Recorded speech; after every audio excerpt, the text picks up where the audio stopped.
Welcome, friends, to the Beaver Dam, and we're going to have a damn good time talking about the Inquisitors. Okay, maybe it's not going to be a damn good time. I hate their event. I don't like this farm, but we're talking about when should you farm the Inquisitors. I feel like this has become a very different video, because like if I would have made this video a year ago, this would have been drastically different. And like the changes that have happened to the game recently have made this a very warranted video in my opinion. Now, is there going to be a Lightspeed bundle for the Inquisitors? We don't know yet, but Tuscan Meathead has done his little takes notes kind of message. Someone mentioned it in the Swigo Events Discord, and that they would love a Inquisitor Lightspeed bundle, and he responded with takes notes. He also did this with the Gas Lightspeed bundle, so this sounds like something that might happen. But regardless of if it does happen, I think people need to know when they can get the Inquisitors, because there's a lot of guilds out there requiring the Inquisitors, and a lot of people are like, should I go for a Lightspeed bundle? I want you to keep in mind a Lightspeed bundle is going to be bare minimum $50. Bare minimum $50. That is the minimum amount that Lightspeed bundle can be. So if you're willing to spend $50, then think about waiting for the Lightspeed bundle. If not, I get it. I mean, I personally have not purchased the gas bundle on any of my accounts, and I could not justify the $50 for Star Killer either. Give me a whole bunch of $10 bundles. I don't know if I can justify a $50 bundle in general. And so, like, especially for these characters, like, these are not feel-good characters. These are the Inquisitors. Woo! Like in canon, they're kind of cool. I'll give you them that. They are kind of cool in canon. There's a couple of them that I enjoy in canon. Like, I would love Second Sister to be one of the best Inquisitors in this game, and unfortunately she's kind of garbage. But the long rollout of these characters immediately made it so that way people didn't like them. They weren't very good when they were coming out either, and so overall there's just been a lot of negativity surrounding these characters, and they're not great until you get Grand Inquisitor. And even once you get Grand Inquisitor, you're not looking at an amazing team. It's a team that you have to use something good to take down, but it's not necessarily something that's going to be, spectacular. It's kind of like a trenched level team where you kind of have that, I have to use something good against it, but that's about it. Anything good works against it. You can throw a Gear 12 Treya against them and they lose. And so, like, I even after you get Grand Inquisitor, they're a very subpar team. Before Grand Inquisitor, they hit like a wet noodle. The big reason to farm them was because of their ships.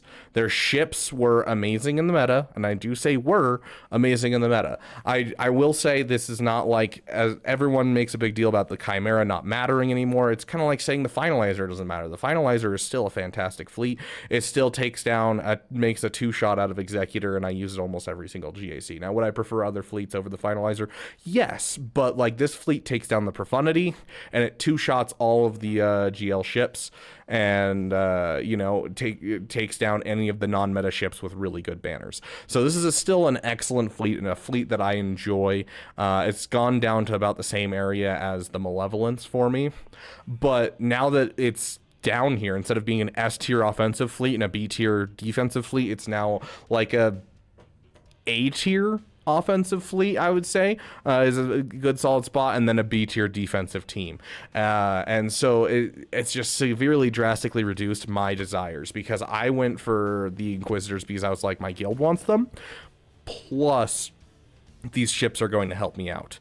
And so, without having that argument, it makes it much harder, because I would have said originally, after you get your first GL and your first GL ship, you can go and get your Inquisitors for your guild, and it shouldn't be too bad. It's going to be really rough to farm. You're not going to have the materials going for you as well. If you're heavy Lightspeed bundles, you'll have a lot of the assault battles done, which will help. But it's still going to be painful with that many Chirotechs. Luckily, it's not a high Zeta farm, which is what a lot of people are running low on. Like, you look at the Inquisitors that I have right now, and that's basically all of the Zetas that you need to do all of the events with them. So that's up until, getting to the Riva mission and that type of thing. And so, like, you don't need to invest a ton of Zetas into these characters. You can, There's tons, but you don't have to. And so like it's nice that you don't have to do that. And I would say still to this day you can do them after your first GL and after your first GL ship. But that being said, I would like you to be in a good spot. Considering they don't help that much in your roster, I'd like you to be in a good spot. I'd like to see 2 to 3 GLs in your roster, feel like you're feeling good in Erodium, and then you push for them. That's kind of the area that I'm looking for, is you fought your way up to the Erodium area, and you know, maybe Chromium fighting into Erodium, that area with a couple GLs and a GL ship, and I think you'll be solid going in on the Inquisitors, because at that point you can afford to take, you know, a couple months to finish a major farm like this. That's not really you're not gonna see the benefits. That's the problem with this farm, is that you won't see the benefits early. Like, you know, as you build a CLS team, you'll slowly start having a team that's gonna be solid, and you have like the Chewbacca finish, and you're like, wow, I can use this in Conquest, and you get like, you know, the CLS done, you're like, oh my gosh, the whole team's much more powerful now, and you just keep going like that and just keeps building and building, and you're like, oh, I like this, it feels good. Same thing with going for like Jedi Knight Luke. As you build the teams Jedi Knight Luke, you build CLS, and then you get Jedi Knight Luke. With this, you don't see a payoff until you get Grand Inquisitor, and the event is awful, it's rough, and then when you get the payoff of Grand Inquisitor, it's a trench level team, and then after that it's going to be, you know, pushing into Riva, and then once you get Riva way down the road, then you're going to see the huge benefits. You're going to see a GL killer team, you're going to have tons of benefits. You're going to have, you know, with your Grand Inquisitor, you'll have your scythe, so you can pull off stuff with your scythe, which, I mean, also requires a conquest thing, although it's one of the easier conquests. So like there's so much involved, but at the very end there's a really, really good payoff, and so I can see why guilds push it, and it also pushes towards other things in Rote that's very, very helpful. So very much still like the go-to thing for your account, but like the problem is, where should you put it? First GL ship, you can go for it after that point if your guild's really adamant. If you're before that, I'd suggest finding a new guild. I'm sorry to say it.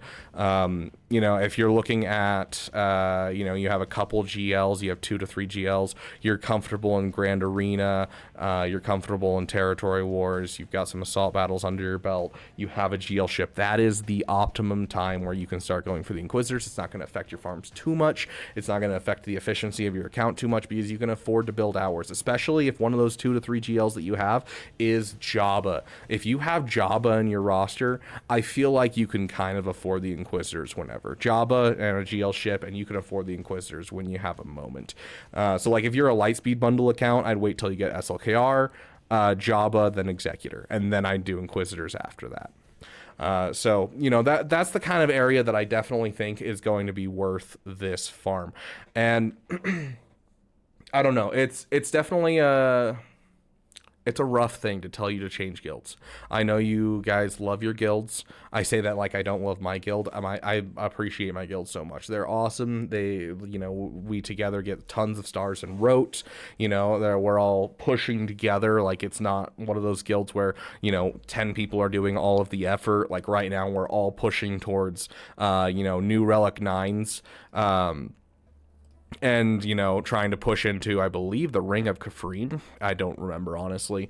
But, you know, we're pushing into stuff where all of us are taking a character up, and, you know, we're all working together. And I love my guild for that. But sometimes guilds will outpace you. Sometimes the opposite happens, and you outpace a guild, and that is fine. That is natural. It happens.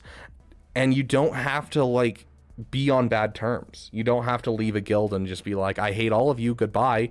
You know, you don't burn the bridges on the way out, because, you know, they're all awesome people. You know, there's so many awesome people in this game, and you want to, you know, if you need to move on, people understand. You know, they might be a little butthurt, but they understand. You know, when you outpace your guild, or you have to go somewhere else. And when your guild outpaces you, don't feel bad. It just means that you are in, you know, a guild that's a little above you, which is, you know, not a bad thing. It's usually what happens is you fight your way into a guild that's better than you, so that way you can utilize their resources to push your way up to being where you should be. You know, become qualified versus, you know, actually qualified before you get in, which I feel like is how life works in general. You're always going to get a job before you get qualified for it, and then you'll feel qualified after, you know, a couple years in that job. So it's natural, it's fine, it's okay. I know it hurts when a guild has to let you go, or, you know, you recognize that you're not in a good enough place for the guild and you choose to separate yourself, or vice versa. What I'm saying is, this is a game. It's for fun, but, you know, I've seen a lot of people take their guilds very seriously, and I get it. But, like, if a guild's harming your account, like, they're saying, hey, go for Inquisitors, you don't have any GLs, you have all these Lightspeed bundles to work on, or, hey, you don't have any GLs, you're just starting out, we want Inquisitors, though. It's gonna hurt your account, and that's not me saying, hey, look, your account's going to suck. That's me going, you're not gonna have fun, and when you're not having fun, you stop playing the game. And when you stop playing the game, Beaver's sad, because Beaver likes having friends here in the game, and he likes Star Wars. He wants this game to succeed. So I don't want it to just harm your account and harm yourself. I want it to be something where you can do the Inquisitors, and then you can be happy that it's done, and you can help out your guild and feel good about it. You know, I think this is a farm that can, if you're not careful, it can kill an account. And so I want to warn you guys away from it, but I also want to encourage you guys. So if you have at least one GL ship, here's the TLDR, one GL ship, you are fine going for it, but I would warn you to be careful. Now, if you're in a good spot, you're in high chromium to erodium, you've got 3 GLs and a GL ship, you are in a golden place to go for those Inquisitors and go all in, especially if you have Jabba in there. Now, if you have 6 GLs and 2 GL ships, I'm going to be sitting here and being like, why haven't you done Inquisitors already? I bet you've probably been mooching off your guild and you already have a Riva in your account. Go build your freaking Inquisitors. But hopefully this helped you guys get an idea of where you're at. If you are unsure, you can always hit me up during my roster review streams. I try to stream 4 times a week, 3 times for Grand Arena, with roster reviews at the end, plus 1 extra time a week where we just do roster reviews every Tuesday. So keep an eye out for those streams if you're still unsure and you want to ask my opinion. Or you can come hang out in the Discord, ask there, and some people will be willing to help you for sure. There's tons of helpful people here in the Beaver Dam. Thank you guys so much for watching, and I will see you guys in the next video.